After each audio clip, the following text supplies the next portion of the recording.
Hi friends, ஒரு புது virus மறுபடியும் இந்த உலகத்தை தலைகீழாக மாற்ற போகுது. இந்த வைரஸின் ஆட்டத்துக்கு ஒரு முடிவே இல்லையா?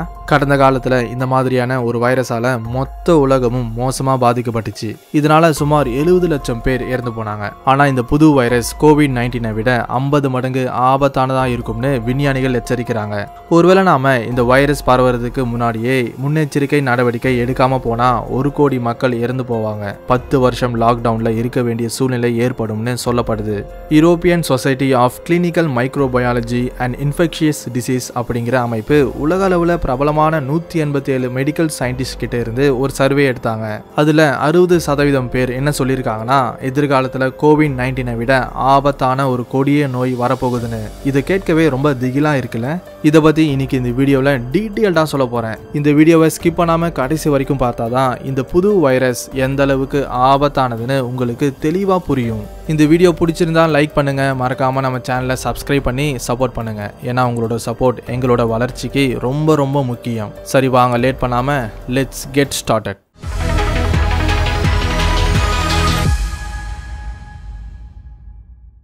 கோவிட் மொத்த மனித இனத்தையும் தலைகீழா புரட்டி போட்டது. அந்த வைரஸ் வெறும் 10 விலங்கு இனத்தை மட்டும்தான் தாக்கியது, அது கூட 4 வருஷத்துல. ஆனா புது வைரஸ் ஏற்கனவே 90 பறவை இனத்தை, மனிதன் மட்டுமில்லாம இன்னும் 47 பாலூட்டி இனத்தை தாக்கியிருக்கு. சில நாட்களுக்கு முன்னாடி வேர்ல்ட் ஹெல்த் ஆர்கனைசேஷன் உலக அளவுல ஒரு எச்சரிக்கையை வெளியிட்டாங்க. இந்த புது வைரஸ் எத்தனையோ இனத்துல ரொம்ப வேகமா பரவுது. இதோட அர்த்தம் இந்த புது வைரஸ் பல மடங்கு வேகத்துல பரிணாம வளர்ச்சி அடைஞ்சிருக்குன்னு. இங்க கவனிக்க வேண்டிய விஷயம் என்னன்னா, இந்தியாவில் இந்த புது வைரஸ் நுழைஞ்சிருக்கு. அதாவது கேரளா மற்றும் ஜார்க்கண்ட்ல வளர்ப்பு கோழிகள் மற்றும் நாட்டு பறவைகளை H5N1 அப்படிங்கிற வைரஸ் தாக்கியது. இதனால சுமார் 4000 பறவைகள் இறந்து போச்சு. இது அந்த அளவுக்கு பெரிய நம்பர்ஸ் இல்லைன்னு நீங்க யோசிச்சீங்கன்னா அது தவறு. இந்த மாதிரியான வைரஸ் ஆரம்பத்துல வீரியமற்றதா இருக்கும். ஆனா அது மெதுவா வளர்ச்சி அடைந்து விதவிதமான வேரியண்டா மாறும். அதுக்கப்புறம் மொத்த மனித இனத்தையும் அசுர வேகத்துல தாக்கும். அந்த புது வைரஸின் பெயர் இன்ஃப்ளூயன்சா A வைரஸ். இதோட ஷார்ட் ஃபார்ம் H5N1 ஸ்ட்ரெயின். இதுவரைக்கும் இந்த பூமியை 12 விதமான வைரஸ் தாக்கி இருக்கு. இதுல 12வது வைரஸ் COVID-19. இப்போ மறுபடியும் வந்திருக்கிறது இன்ஃப்ளூயன்சா A வைரஸின் சக்தி வாய்ந்த வேரியன்ட். இந்த H5N1 வைரஸ் அதிக பாதிப்பை ஏற்படுத்துமான்னு கேட்டீங்கன்னா கண்டிப்பா ஆபத்தானதா இருக்கும்னு விஞ்ஞானிகள் சொல்றாங்க. ஸ்பானிஷ் ஃப்ளூ மற்றும் COVID-19 இந்த உலகம் மறக்கவே மறக்காது. ஏன்னா இது கோடிக்கணக்கான உயிர்களை எடுத்தது. இந்த H5N1 வைரஸ் கூட அந்த மாதிரியான பாதிப்பை ஏற்படுத்தலாம்னு விஞ்ஞானிகள் சொல்றாங்க. 1918 பரவிய ஸ்பானிஷ் ஃப்ளூக்கு இந்த இன்ஃப்ளூயன்சா A வைரஸ் தான் காரணம். இது 2-3 வருஷங்கள்ல கிட்டத்தட்ட 5 இருந்து 10 கோடி உயிர்களை எடுத்தது. இந்த எண்ணிக்கை எந்த அளவுக்கு அதிகம்னா, அதுக்கப்புறம் வந்த பெரிய பெரிய தொற்று நோயின் எண்ணிக்கையை ஒன்னா சேர்த்தாலும் ஸ்பானிஷ் ஃப்ளூயின் டெத் ரேட் ரொம்ப அதிகம். இந்த மாதிரியான தொற்று நோய் திடீர்னு வந்து உடனே போகாது. 1915 ஸ்பானிஷ் ஃப்ளூயின் குறைந்த சக்தி வாய்ந்த வேரியன்ட் பறவைகள், பன்றிகள் மற்றும் மனிதர்களிடையே பரவ ஆரம்பிச்சது. அந்த சமயத்துல மக்கள் இதை ஒரு பெரிய விஷயமா கருதாம கவனக்குறைவா இருந்தாங்க. 1918 இது அசுர வளர்ச்சி அடைந்து வேகமா பரவியது. இதனால கோடிக்கணக்கான மக்கள் இறந்து போனாங்க. 1957 வருஷத்துல ஏற்பட்ட ஏசியன் ஃப்ளூ காரணமா சுமார் 20 லட்சம் பேர் இறந்து போனாங்க. அதுக்கப்புறம் டெத் ரேட் மெதுவா குறைந்தது. 1968 வந்த ஹாங்காங் ஃப்ளூ ஆரம்பத்தில் இதோட தாக்கம் அந்த அளவுக்கு மோசமா இல்லை. ஆனால் மெதுவா லட்சக்கணக்கான உயிர்களை அழிக்க ஆரம்பிச்சுது. 1977 வருஷத்துல ரஷ்யன் ஃப்ளூ, 2009 ஸ்வைன் ஃப்ளூ, 2020 வந்த COVID-19 எல்லாமே ஒரே மாதிரி தான் செயல்பட்டுச்சு. ஆரம்பத்தில் இந்த மாதிரியான வைரஸ் வீரியமற்றதா இருந்தாலும் காலப்போக்கில் மியூட்டேஷன் ஆகி உலகத்துல கொடூரமான விளைவுகளை ஏற்படுத்தும். ஒருவேளை எதனா ஒரு வைரஸ் மனிதனோட உடம்புக்குள்ள போனா நமக்கு இருக்கிற நோய் எதிர்ப்பு சக்தி அதை அழிச்சிடும். சில சமயத்துல வைரஸ் சக்தி வாய்ந்ததா இருக்கும்போது நோய் எதிர்ப்பு சக்தியால கூட அதை எதுவுமே செய்ய முடியாது. H5N1 பலவீனமான வேரியன்ட் 2020 மெதுவா பரவ ஆரம்பிச்சுது. இப்போ அது இன்குபேஷன் பீரியட்ல இருக்கு. இதோட அர்த்தம் அது மெதுவா வளர்ச்சி அடைகிற கட்டத்துல இருக்கு. பறவைகள், விலங்குகள், மனிதர்களிடையே பரவக்கூடிய இந்த வைரஸ் இப்போ அந்தந்த உயிரினங்களின் உடல் அமைப்பை மெதுவா புரிஞ்சிக்க முயற்சி செய்யுது. அதே போல மெதுவா வளர்ச்சியும் அடையுது. ஒரு வாட்டி நம்மளோட நோய் எதிர்ப்பு சக்தி கிட்ட இருந்து அது தப்பிச்சா அதுக்கப்புறம் அதை தடுக்கவே முடியாது. இதுதான் அதோட டிப்பிங் பாயிண்ட். டிப்பிங் பாயிண்ட் அப்படிங்கிறது வைரஸ் விஷயத்துல ஒரு முக்கியமான கட்டம். அது விதவிதமான உயிரினங்களின் உடலுக்கு ஏத்த மாதிரி தன்னைத்தானே மாற்றி அமைக்கும். இதுதான் ஹோஸ்ட் அடாப்டபிலிட்டி அப்படின்னு சொல்லுவாங்க. கோவிட் விஷயத்தில் 2019 நவம்பரில் தான் உலகத்துக்கு அதை பற்றி தெரிய வந்தது. 2020 மார்ச் வரைக்கும் நிறைய பேரோட உடலில் தன்னைத்தானே மாற்றி அமைக்கிற கட்டத்தில் இருந்துச்சு. இதுதான் இன்குபேஷன் பீரியட். 2020 மார்ச்சுக்கு அப்புறம் அதோட டிப்பிங் பாயிண்ட்டை அடைந்து அசுர வேகத்தில் பரவி பல லட்ச உயிர்களை எடுத்தது. H5N1 டிப்பிங் பாயிண்ட் ரொம்ப தூரத்தில் இல்லைன்னு விஞ்ஞானிகளின் கணிப்பு. அதாவது இன்னும் சில மாதங்களில் டிப்பிங் பாயிண்ட்டை அடைந்து அதுக்கப்புறம் ஒரு ராட்சத புயல் மாதிரி ருத்ரதாண்டவம் ஆட போகுது. இந்த இன்ஃப்ளூயன்ஸா ஏ வைரஸை ஒரு சாதாரண பறவை காய்ச்சல்னு நினைக்காதீங்க. எதிர்காலத்தில் வரப்போகும் இந்த வைரஸ் எல்லாத்தையும் விட கொடூரமானதுன்னு விஞ்ஞானிகள் எச்சரிக்கிறாங்க. கடந்த 100 ஆண்டுகளில் ஏற்பட்ட தொற்று நோயின் கிராஃபை பார்த்தா ஸ்பானிஷ் ஃப்ளூயின் மரணம் அதிகம். அதுக்கப்புறம் ஏற்பட்ட தொற்று நோயால் குறைவான மக்கள் தான் இறந்து போனாங்க.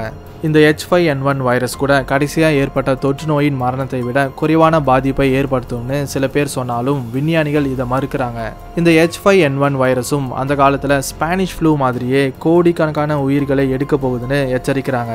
அமெரிக்காவை சேர்ந்த நேஷனல் இன்ஸ்டிடியூட் ஆஃப் ஹெல்த் இதுக்கு சம்மந்தப்பட்ட ஒரு முக்கியமான தகவலை வெளியிட்டாங்க. ஸ்பானிஷ் ஃப்ளூ வைரஸ் 1918க்கு 3 வருஷங்களுக்கு முன்னாடியே பன்றிகள் இருந்து மனிதர்களுக்கு பரவி அவங்களோட உடல்ல வளர்ச்சி அடைய ஆரம்பிச்சது. 1918 வந்த உடனே அந்த வைரஸ் சில இனங்கள்ல மியூட்டேஷன் ஆகி மெதுவா பறவைகளுக்கும் பரவக்கூடிய ஜீன்ஸ் உருவானது. அப்படி பரிணாமம் அடைந்த வேரியன்ட் தான் H1N1 அப்படிங்கிற புது வைரஸ். இந்த புது வைரஸ்க்கு பொருத்தமான நோய் எதிர்ப்பு சக்தி இல்லாத காரணத்தால சுமார் 5-10 கோடி மக்கள் இறந்து போனாங்க. அதுக்கப்புறம் வந்த தொற்று நோய் எல்லாமே அதோட வாரிசுகள். ரஷ்யன் ஃப்ளூ, ஸ்வைன் ஃப்ளூ இந்த ரெண்டுமே H1N1 புது வேரியன்ட். ஆனா இதனால ஸ்பானிஷ் ஃப்ளூ மாதிரி அதிக பாதிப்பு ஏற்படல. இது மூலமா நமக்கு என்ன தெரிய வருதுன்னா, பேஸ் வைரஸ்ல இருந்து பரிணாமம் அடைந்த வைரஸ்க்கு எதிராக மனிதர்களோட உடல்ல நோய் எதிர்ப்பு சக்தி அதிகமாச்சு. ஆனால் இப்போ நிலைமை தலைகீழாக மாறி இருக்கு. H5N1 குளோபல் பேண்டமிக்காக மாற அதிக வாய்ப்பு இருக்குன்னு சொல்லப்படுது. ஏன்னா ரஷ்யன் ஃப்ளூ, ஸ்வைன் ஃப்ளூ மாதிரி இன்ஃப்ளூயன்ஸா ஏ ஸ்ட்ரெயினான H5N1, H7N7 variant Spanish flu வாரிசுகள் இல்லை. எப்படி ஸ்பானிஷ் ஃப்ளூ ஒரு புது வைரஸா பிறந்ததோ அப்படிதான் இந்த 2 வைரஸும் பிறந்திருக்கு. ஒருவேளை இது ஸ்பானிஷ் ஃப்ளூ மாதிரி வலிமையான வைரஸா இருந்தா இதனால ஏற்படுற ஆபத்து கூட அதே போலதான் இருக்கும்னு எச்சரிக்கிறாங்க. எபோலா, ஜிகா, லாசா, நிஃபா வைரஸ்கள் கடந்த 2 தசாப்தங்களா மனித இனத்தை தொந்தரவு செய்யுது. ஆனா இது உலக அளவில் ஒரு தொற்று நோயா மாறல.